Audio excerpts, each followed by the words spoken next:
반갑습니다. 사회과목의 김태형입니다. 한 주간 잘 지내셨나요? 아마 온라인 계약으로 인해서 정신이 굉장히 없었을 것 같은데 그래도 어제 선거날이라 하루 쉬었으니까 오늘 다시 힘을 내서 수업을 들어보도록 합시다. 그러면 2주차 사회 수업 시작하도록 하겠습니다. 먼저 오늘의 수업 안내입니다. 첫 번째로 오늘의 준비물은 교과서랑 필기도구가 되겠습니다. 오늘은 교과서에 좀 필기를 할 예정이고요. 그 다음으로 수업 영상은 총 2가지 있는데 첫 번째, 현재 지금 여러분들이 보고 있는 이 영상은 지난주에 처음 보신 선생님의 강의를 들었었죠. 그 영상에 대한 보충 설명으로 인권보장과 기본권에 대한 내용을 다룰 것이고요. 그 다음 두 번째 영상으로는 다음 진도, 즉 인권침해 및 구제단원의 진도를 나갈 예정입니다.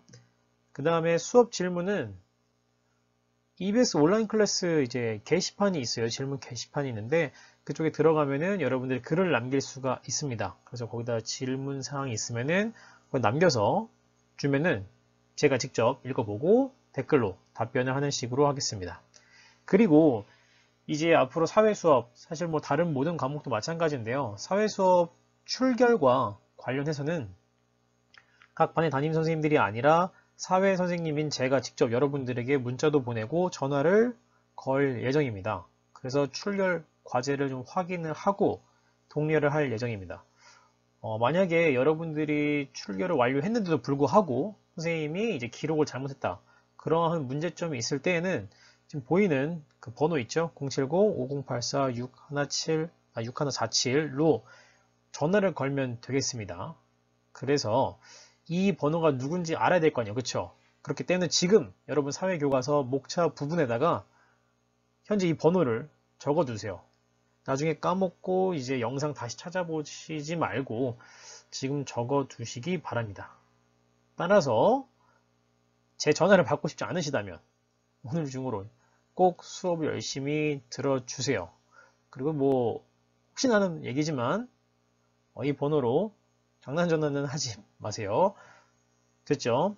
그러면은 본격적으로 오늘 수업을 시작하도록 하겠습니다. 먼저 영상 하나 시청하면서 1단원과 관련한 영상 짧은 뉴스 하나 시청하도록 하겠습니다. 네, 검찰이 어제 텔레그램 박사방 운영자 조주빈을 구속 기소했습니다. 미성년자 등의 성착취 영상을 제작, 유포한 혐의를 포함해서 모두 14개의 혐의이고 확인된 피해자만 현재까지 20명이 넘습니다. 검찰은 또 조 씨와 공범들에 대해 범죄단체 조직죄를 적용할 수 있을지 추가 수사를 벌여 기소 여부를 따질 방침입니다. 방준원 기자입니다. 검찰이 텔레그램 박사방 운영자 조주빈을 구속 기소했습니다. 적용된 혐의는 모두 14개. 먼저 검찰은 조 씨에게 아동 청소년 8명을 협박해 성착취 영상물을 제작하고 배포한 혐의를 적용했습니다. 비슷한 방법으로 성인 여성 17명을 성착취한 혐의도 포함시켰습니다. 검찰 조사 결과 조 씨는 피해 여성들에게 고액 아르바이트 등을 빌미로 접근한 뒤 신분증 사진 등을 확보하고 이를 유출하겠다며 협박하는 방식으로 불법 영상을 촬영한 것으로 드러났습니다. 조 씨는 이렇게 제작한 성착취물을 텔레그램 대화방을 통해 판매했는데 검찰은 조 씨가 운영한 대화방이 최소 38개라고 밝혔습니다. 검찰은 또 조 씨가 15살 피해자에게 성착취 영상 등을 유포하겠다며 협박한 뒤 다른 사람을 시켜 성폭행하려 했다고 판단했습니다. 성착취 피해 여성을 통해 텔레그램상 박사방과 적대관계에 있는 인물을 강제추행죄로 허위 고소한 혐의 등도 포함됐습니다. 다만 검찰은 범죄단체 조직죄에 대해선 박사방이 조 씨를 중심으로 유기적으로 움직였다면서 추가 수사를 통해 적용하겠다는 뜻을 밝혔습니다.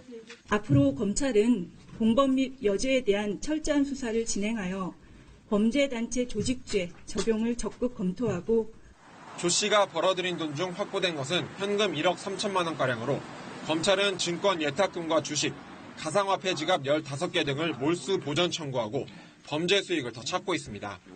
피해자들의 개명, 주민등록번호 변경 지원 작업과 함께 성착취 불법 영상 138건과 사진 200여 장에 대한 삭제 작업도 진행하고 있습니다.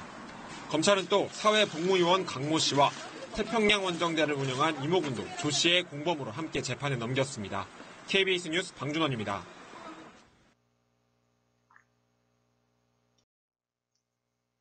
이 영상 잘 봤죠?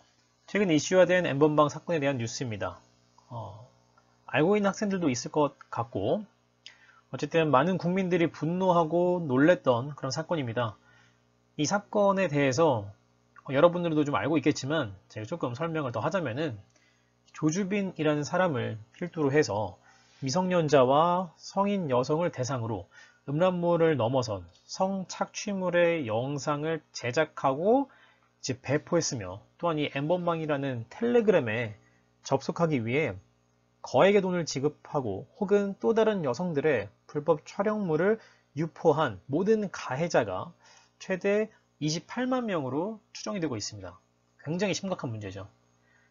인간은 인간이기 때문에 누구나 똑같이 존중받으며 살아갈 권리가 있고 인간으로서 마땅히 누려야 할 기본적인 권리가 바로 인권인데 이 수많은 여성들의 인권이 무참히 짓밟힌 이러한 사건들이 계속해서 발생하고 있습니다. 우리가 배울 단원 현재 이제 인권인데 선생님이 지난 사회 시간에 사회 수업의 목표 2가지를 얘기했었거든요. 생각을 해봅시다. 첫 번째랑 두 번째 뭐가 있었는지 한번 생각을 해보세요. 먼저 첫 번째는 뭐였냐면은 사회 현상을 이제 이해할 수 있는 풍향인. 현재 우리 사회에 이런 N번방이라는 이런 성착취랑 관련된 사건들이 있구나. 이것을 이해할 수 있는 풍향인이 됐으면 좋겠고 또한 더 중요하게 남에게 피해를 끼치지 않는 풍향이 됐으면 좋겠다라고 했었죠. 지금 현재 우리 사회에 이런 뉴스가 이에 정확히 좀 부합하는, 일치하는 상황이라고 생각이 좀 듭니다. 그래서 사실 지난 시간에는 그 강의에서는 인권의 개념 설명에 집중을 했었는데 그보다 더 우리가 왜 인권을 중요시하고 지켜야 하는지에 대해서 이야기를 나누고 싶어가지고 이런 뉴스를 한번 가지고 와봤습니다. 그렇다면 본격적으로 교과서를 보면서 필기를 시작하도록 하겠습니다. 네, 교과서부터 보도록 할게요. 교과서 10쪽인데 10쪽은 뭐 그냥 넘어가도록 하겠습니다. 11쪽부터 볼 건데 이제 지난 강의에서 어느 정도 설명이 됐기 때문에 오늘은 조금 더 가볍게 보도록 할게요. 먼저 첫 번째 인권에 대해서 줄을 쳐볼 건데 인간이 마땅히 누려야 할 기본적인 권리를 인권이라고 한다. 이 부분에 한번 줄 쳐보도록 하겠습니다. 뭐 특별히 어려운 내용은 없잖아요. 그렇죠? 그래서 인권의 줄을 치면 되겠고 오른쪽 옆에 보면 이제 세계 인권 선언이라고 되어 있어요. 이렇게만 나와 있으면 좀 너무 가벼운 설명인 것 같아서 조금 설명을 덧붙이자면은 이게 누가 한 거냐면요. 좀 확대해서 검은색으로 할게요. 2차 세계대전 이후에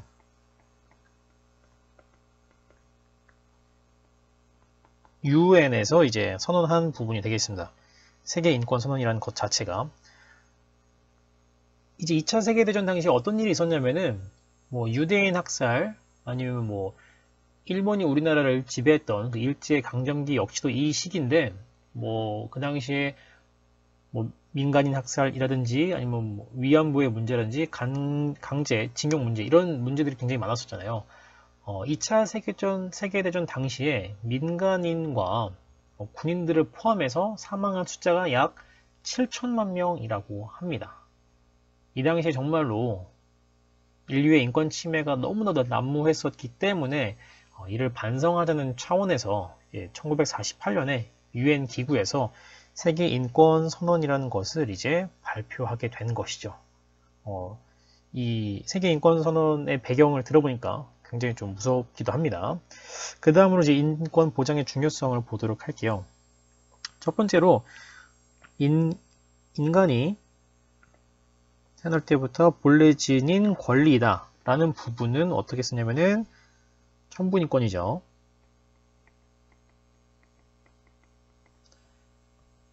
그 다음으로 국가에서 법이나 제도로 보장하기 이전에 자연적으로 부여된 권리이다. 이 부분은 뭐냐면은 자연권. 그 다음에 이제 인권은 인종, 성별, 신분 등을 뛰어넘은 모든 사람이 동등하게 누릴 수 있는 보편적인 권리. 여기에다가도 한번 줄을 쳐보도록 하겠습니다. 있죠. 이제 그 아래 내용 보시면은 뭐 인간이 이제 인간으로서 권리를 누리기 위해서는 인권이 보장되어야 된다. 이런 내용이라고 보면 되겠습니다. 다음 페이지로 넘어갈게요. 12페이지. 그렇다면 인권이 중요한데 도대체 각 나라마다 어떻게 보장할 거냐, 이런 부분이 좀 중요한데요. 그래서 이제 각 나라마다 헌법에 인권에 대한 내용을 명시함으로써 보장을 하겠다라는 내용이에요. 그래서 여기 있는 내용은 한번 쭉 읽어보면 좋을 것 같고요. 그 다음에 선생님이 이제 조금 있다가 도대체 그럼 헌법이 무슨 내용을 담고 있고 헌법의 내용은 어디서 찾아볼 수 있는지는 좀 뒤에 가서 영상에서 한번 설명을 따로 하도록 하겠습니다. 그 다음에 이제 맨 아래 헌법과 기본권 이 부분 맨 아래 넘어가서 어디다 줄을 치냐면은 여기다 한번 줄을 쳐볼게요. 인간으로서 존엄과 가치를 지닌 인격적인 존재임을 규정하고 개인의 행복 추구권을 보장한다라고 되어 있는데, 지난 시간에 아마 배웠을 거예요. 기본권은 이제 포괄적인 기본권과 이제 좀 구체적인 기본권 나뉘게 되는데, 이 부분이 바로 포괄적인 기본권이라고 보면 되겠습니다. 여기다 한번 필기를 해볼게요.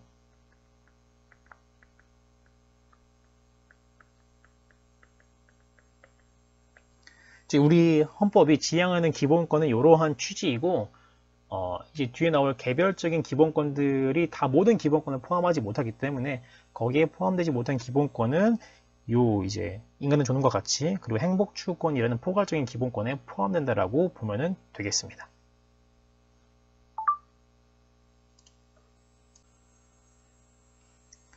네, 그러면 이제 이 아래 부분에 대한 부분을 좀 넘어갈게요. 그래서 교과서 13페이지로 넘어가겠습니다. 13페이지 보면은 총 5개의 권리가 나와 있죠. 자유, 평등, 참정, 사회, 청구권 이렇게 나와 있는데, 사실 자유랑 평등권에 대한 이야기는 설명이 좀 어렵지 않습니다. 우리가 자유와 평등에 대한 이야기는 또 많이 알고 있기도 해서 이 부분에 대한 설명은 넘어가도록 하겠습니다. 참정권, 사회권, 청구권부터 한번 보도록 할게요. 먼저 이 참정권이라고 하는 것은 설명 좀 더 하자면은 정치 참여라는 얘기예요. 정치 참여. 그러니까 정치에 참여할 수 있는 권리를 우리는 참정권이라고 하는데, 국민이 국가 기관의 형성과 국가의 정치적 의사 형성 과정에 참여할 수 있는 권리를 이제 의미한다라고 합니다. 그래서 참정권에는 대표적으로 어떤 것들이 있냐라고 본다면은 첫 번째로는 선거권. 어제가 선거날이었잖아요. 어떤 국민에게는 선거권을 주고 어떤 국민에게는 너는 투표하지 마 라고 한다면은 이것은 문제가 발생할 수 있는 거죠. 따라서 선거권이 이제 참정권에 해당하는 것이고요. 그 다음에 이제 두 번째로 공직을 맡을 수 있는 공무담임권인데요. 공무담임권을 좀 풀어서 설명하면은 공적인 업무를 담당할 수 있는 그런 권리입니다. 여기에 어떤 것들이 있냐면요. 대통령 혹은 국회의원에 출마할 수 있는 권리. 과거에 조선시대 이럴 때는요. 노비의 신분으로는 벼슬에 진출할 수가 없었잖아요. 근데 이런 것이 이제 아니라 모든 국민들이 공적인 업무를 담당할 수 있도록 대통령이건 국회의원 자격으로 출마할 수가 있도록 하는 것을 얘기하고요. 또는 이제 공무원 임용, 즉 시험을 볼 수 있도록 하는 권리까지도 여기에 포함된다라고 보면 되겠습니다. 그 다음 세 번째로는 이제 국민투표권인데, 실제로 자주 발생하는 일은 아닙니다. 국민투표는 사실 두 가지 경우에 발생할 수가 있는데, 대통령이 이제 중요 정책에 관해서 국민투표를 신청하는 경우, 혹은 헌법이 개정될 때에는 무조건 국민투표가 실행돼야 되거든요. 어쨌든 이런 경우에는 국민이 투표에 참여할 수 있도록 하는 권리가 이 참정권의 하나의 예시라고 보면 되겠습니다. 네, 다음으로 사회권을 보도록 하겠습니다. 사회권. 국가에 대하여 인간다운 생활의 보장을 요구할 수 있는 권리를 말한다라고 되어 있고요. 사회권은 사실 대체로 복지와 관련된다라고 생각하면 되겠습니다. 그 중에 첫 번째로 나오는 것이 지금 교육받을 권리라고 나와 있죠. 교육받을 권리, 우리나라에서는 이제 의무교육을 실행하고 있는데 학생들이 많이 물어보죠. 의무교육 원하지도 않는데 이게 왜 사회권으로 들어와 있는 거냐. 사실 지식의 힘이 굉장히 대단한 겁니다. 많이 배울수록 삶의 질이 높아지기 마련이고 많이 알수록 당할 뭔가 피해를 받지 않게 되는 것이죠. 예를 들어서 또 여러분들이 누군가에게 뭘 몰라서 물어봤어요. 그런데 그 사람이 여러분들에게 너는 몰라도 돼 라는 말을 듣게 되면 여러분들이 굉장히 기분이 나쁘겠죠. 왜 나에게 안 알려주는 건가? 그런 식으로 받아들이면 좋겠어요. 그래서 최소한의 삶을 유지하기 위해서는 어느 정도의 교육이 필요한데 이에 따라서 교육받을 권리가 사회권으로 들어와 있다고 보면 되겠습니다. 그 다음에는 근로의 권리. 내가 직장을 잘 다니고 있는데 특별한 이유 없이 해고를 당한다면 자신의 생활이 어려워지겠죠. 그래서 이제 근로의 권리라고 보면 되겠고 그 외에 기타 사회보장을 받을 권리 그리고 이제 쾌적한 환경에 살 권리 등이 있다라고 보면 되겠어요. 다음 청구권으로 볼 건데 지금 이제 헌법에 이게 다양한 기본권들을 명시하고 또 헌법이 보장하고 있는데 만약 이러한 권리들이 침해당할 경우에는 도대체 어떻게 할 거냐라는 문제가 발생하거든요. 따라서 이를 보완하기 위해 있는 것이 바로 청구권입니다. 청구권이라는 것은 조금 더 쉽게 표현하자면은 국가의 일정한 행위를 요구할 수 있는 권리인데 다른 말로는 수단적 권리라고 한번 표현해 볼게요. 수단적 권리이다. 수단적 권리. 그래서 청구권에는 어떤 예시가 있냐면은 청원권, 재판 청구권, 국가배상 청구권이 있는데 오른쪽으로 넘어가서 청원권 한번 줄 쳐볼게요. 청원권. 국민이 국가기관에 대해 자신의 의견이나 희망을 문서로 제출할 수 있는 권리 이런 거를 의미하는데 예를 들어서 어떤 것이 있냐 국민청원 한번 예를 들어 볼게요. 글씨가 좀 나쁘니까 다시 비슷한가요? 국민청원이 예를 들 수 있는데 국민청원 한번 무엇인지 한번 살펴보도록 하겠습니다. 일단 인터넷에 접속을 해서 국민청원이라고 검색을 합니다. 그러면 이제 대한민국 청와대 홈페이지가 나오죠. 들어오게 되면은 여기 이제 국민소통광장에 국민청원이라는 게시판이 있어요. 그래서 보면은 이제 가장 많은 참여 인원들을 한번 살펴보도록 할게요. 요즘 어떤 국민청원들이 올라왔느냐? 신천지 해산을 청원한다는 것도 있고요. 140만 명 대략. 그 다음에 문재인 대통령의 탄핵을 촉구합니다. 140만 명. 그 아래 바로 문재인 대통령님을 응원합니다. 150만 명. 그리고 이제 여기는 이제 성폭행에 대한 이야기, 코로나에 대한 이야기, 전자개표 폐지 동의해달라는 이야기도 있고요. 신천지 교주 이런 것도 있고, 그쵸? 그 다음에 성폭행에 대한 이야기가 좀 많이 있어요. 성폭행 또 성폭행 얘기 많이 있고 여기 보면은 또 N번방에 대한 이야기도 있고요. 민식이법 등등 이런 것들이 이제 국민청원으로 올라간다. 그래서 청원권이라는 것은 이런 것을 보면은 되겠습니다. 됐죠? 넘어가도록 하겠습니다. 다시 교과서로 와서요. 교과서로 와서 지금 청원권 그래서 살펴봤고요. 그 다음에 이제 재판 청구권. 재판 청구권은 어떠한 피해를 입었을 때 재판을 청구할 수 있는 권리. 그거는 간단하죠. 그 다음에 국가배상 청구권을 볼 건데 한번 줄을 좀 쳐볼게요. 국가배상 청구권. 오른쪽에 공무원의 직무상 불법행위. 여기까지 한번 줄 쳐볼게요. 이게 무슨 얘기냐면요. 공무원이 어떤 국민들을 대상으로 불법 행위를 했을 때 이것을 이제 손해배상이 발생했을 때 그것에 대한 배상을 원한다 라고 하는 건데 어떤 예시가 있겠냐면은 경찰이 범인을 잡았습니다. 그래서 그 범인이 재판 과정을 통해서 10년 정도 수감 생활을 했어요. 그런데 알고 보니까 그 사람이 진짜 범인이 아니었던 거죠. 범인이 따로 있었어. 그럼 뭐야? 이 사람은 10년 동안 감옥에서 시간을 보낸 거잖아요. 억울하게도. 이런 부분에 다 피해를 신청하는 것이 국가배상 청구권.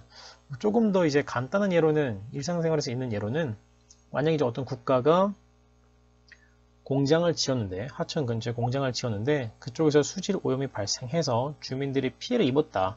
그렇다면은 이제 이럴 때에도 국가배상 청구를 신청할 수가 있다라고 보면은 되겠습니다. 그렇게 해서 이제 여기 5가지의 기본권을 한번 살펴봤고요. 여러분들이 공부하실 때는 이 5가지의 의미, 뭐 예시 이런 것들을 같이 공부하면은 좋을 것 같아요. 그래서 넘어가도록 하겠습니다. 이제 여기는 이제 현재 14페이지 문제를 풀 건데요. 선생님은 바로 줄을 칠 건데 여러분들이 영상을 잠시 멈췄다가 다 풀고 나서 영상을 바로 다시 시청을 해주세요. 무슨 말인지 이해했죠? 선생님이 줄 치는 거 그냥 보고 따라하지 말고 잠깐 멈췄다가 진행해보세요. 네, 저는 바로 시작하겠습니다. 1번, 국회의원 선거 후보자로 등록했다라는 것은 참정권, 공무단위권 얘기하는 것이겠고, 두 번째, 어떤 사람이 이제 성별이나 결혼 여부, 차별받지 않고 회사에서 승진했다. 즉, 평등에 대한 이야기 하고 있는 거고요. 세 번째로는 선택에 따라서 요리사도 되고, 만화가로도 활동한다. 직업 선택 자유, 자유권. 네 번째로, 고령과 질병을 앓고 있는데 국가의 혜택을 받아서 간호받았다는 것은 복지랑 관련된 거죠. 이렇게 줄치면 되겠고, 마지막, 아파트 주민들은 아파트 입구에 신호등을 설치해 달라고 국가기관에 민원 제기했다. 뭔가 요청하는 행위죠. 그래서 이렇게 치면 되겠고, 아래에 있는 내용들은 여러분들 한번 직접 해보세요. 그 다음에 이제 15페이지를 해야 되는데 영상을 찍다 보니까 좀 길어져 가지고 첫 번째 영상은 여기서 마무리하고 잠깐 쉬었다가 두 번째 영상에서 이 부분부터 한번 다뤄보도록 하겠습니다. 고생하셨습니다.